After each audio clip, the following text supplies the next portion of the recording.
हमारे मुसलमान भाइयों ने 90% अपने कागजात ठीक कर लिए थे और जब ये वक्फ तरमीमी बिल आया है तो आज के डेट में जो लोग वक्फ को ताना देते थे, जो वक्फ को गालियां देते थे, वक्फ बोर्ड पर शिकायतें करते थे, तनकीदें करते थे, वो आज भी इस बिल के आने के बाद वक्फ बिल को पढ़ रहे हैं और वक्फ एक्ट को समझ रहे हैं और वक्फ क्या है उसको जान रहे हैं।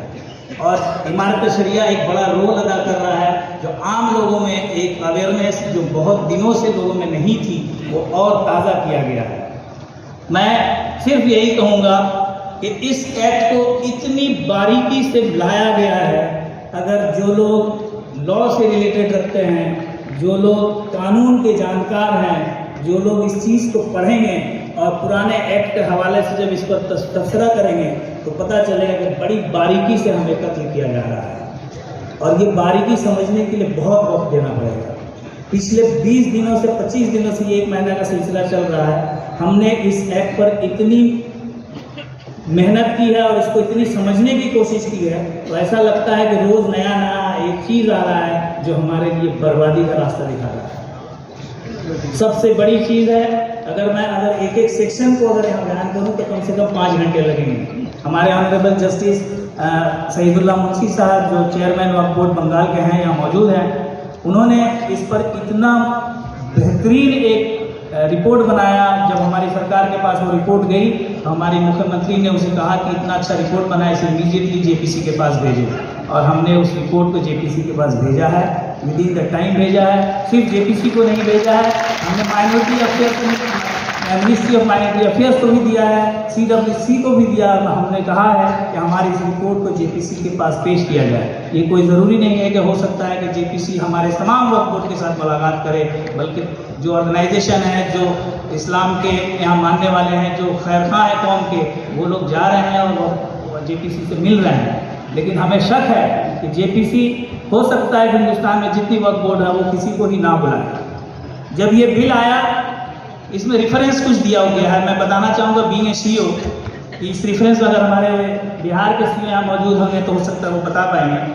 13/7/23 को एक मीटिंग का हवाला दिया गया है, 24/7/23 को एक हवाला दिया गया है, 20/7/23 को एक हवाला दिया गया है और 7/11/2023 को ये हवाला दिया गया है। और ये कहा गया है कि तमाम हिंदुस्तान के वक्फ बोर्ड के चेयरमैन और सीईओ से इस बिल पर तबसरा किया गया है, उनकी राय ली गई है और उसके बाद इस बिल को लाया गया है।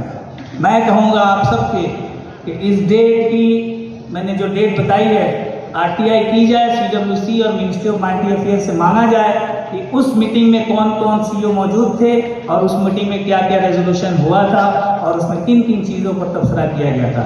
मैं इसमें कई मीटिंग में मैं हाजिर था, इस बिल के बारे में कभी भी कोई चर्चा नहीं की गई। ये हम सबको धोखा दिया गया है। मैं इस दावे के साथ कहता हूँ, मैं जिस मीटिंग में गया था अलग अलग मौजू पर मीटिंग हुई थी, कभी भी ये तबसरा नहीं किया गया कि वक्फ बिल या वक्फ अमेंडमेंट बिल आपके सामने लाया जाएगा। अगर हमसे पूछा जाता तो जो 95 का एक्ट था उसमें कुछ खामियां थी, हम उसको हाईलाइट करते, जो 2-4 तरमीमी ज़रूरत थी उसे हम हाईलाइट करते और कहते कि हाँ इसमें ये तब्दीली कर दीजिए जो और बेटर होगा वक्फ को बचाने का। आज के इस डेट में सबसे बड़ी जो इस एक्ट में, इस बिल में जो दिक्कत हो रही है, इसका नाम ही बदल दिया जा रहा है। 1913 में आप अगर वक्फ अमेंडमेंट बिल देखें, एक्ट देखेंगे तो उसमें वक्फ की स्पेलिंग की WAQ है 95 के एक्ट में, उसको 1913 में उसके स्पेलिंग को बदल करके WAQF किया गया। जो उर्दू के जानकार हैं, औकाफ होता है, बड़ी काफ से हम लोग लिखते हैं, वक्फ वाव काफ और फे होता है, इसको 13 में तरमीम किया गया। इसका मतलब था कि उस गवर्नमेंट की विजन थी कि जो स्पेलिंग गलत लिखा गया है उसे दुरुस्त किया गया। आप 2095 के एक्ट को देखें, 13 में जो तरमीम किया गया था, इस बार वक्फ वर्ड को ही हटा दिया गया और उसका नाम रख दिया गया है क्या, यूनिफाइड समथिंग इस तरह से, unified Waqf management, empowerment, efficiency and development. उम्मीद हो रहा है भाई, उम्मीद तो ख़त्म हो जाएगी। मैं इस एक्ट पर बहुत ज़्यादा तबसरा नहीं करना चाहूँगा। मैं तमाम लोगों से ये गुजारिश करूँगा, जो लोग यहाँ बैठे हैं, जो लोग उलमाए कराम हैं, जो लोग यहाँ और भी हमारे दानिश्वर लोग हैं, इस बिल को अच्छे तरीके से पढ़ें, समझें। हम इस मजलिस में हमारे जमात शरिया के लोग कलकत्ता गए थे, वहाँ हम लोगों ने काफ़ी चर्चा किया लोगों में, और इसका यही नतीजा है कि हम लोगों ने 6 करोड़ से ज़्यादा एक रिजेक्शन का एक हम लोगों ने मेल भेजा है पूरे हिंदुस्तान से। सवाल ये है कि हम भेज रहे हैं, बहुत कम लोग समझ रहे हैं। हमें ये समझना होगा कि इसके बाद क्या करना है। वक्फ बिल को हम रद्द करना चाहते हैं, हम सब चाहते हैं कि ये बिल अगर आ गया तो हमारे पुरखों ने, हमारे आबा व अजदाद ने जो कौम के मिल्लत के लिए जो चीज़ें दी थी वो ख़त्म हो जाएगी। हमारी नाकामियाँ रही हैं, मैं ये नहीं कहता कि वक्फ बोर्ड पूरे हिंदुस्तान की बहुत अच्छा काम करती है। हमने क्या किया, हमारे प्रीवियस चेयरमैन बोर्ड सीईओ ने क्या किया, ये तनकीद का मौका नहीं है। खामियां रही हैं, हर घर में खामियां रहती हैं, खामियां हमने सुधारी नहीं, उसका नतीजा यही है। हमारे शफीक साहब कह रहे थे हिंदुस्तान में कितनी मसाजिदें हैं, कब्रिस्तान है जिसका वक्फ बोर्ड में इनरोलमेंट नहीं है। ये मैं तमाम हिंदुस्तान के चेयरमैन बोर्ड और सीईओ को ये रिक्वेस्ट करूंगा इस मंच से कि भाई जो बाकी है आप उसे इनरोल करवा लो।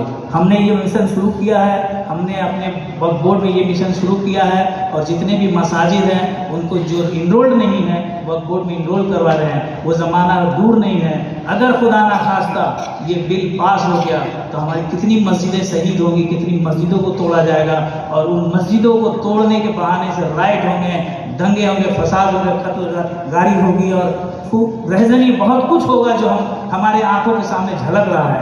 यही एक वक्त है कि इस बिल को हम सरे से खारिज करें, और अगर जॉइंट पार्लियामेंट्री कमेटी इस चीज़ को इसको रिकमेंड करती है तो हमें ये भी सोच कर रखना होगा कि हमारा नेक्स्ट कोर्स ऑफ एक्शन क्या होगा।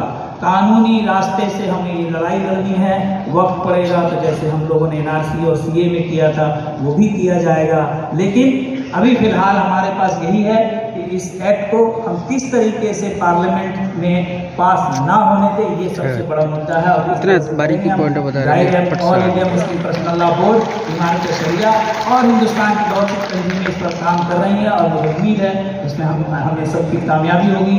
यहाँ उलमाए कराम मौजूद हैं, बहुत आलिम दीन मौजूद है।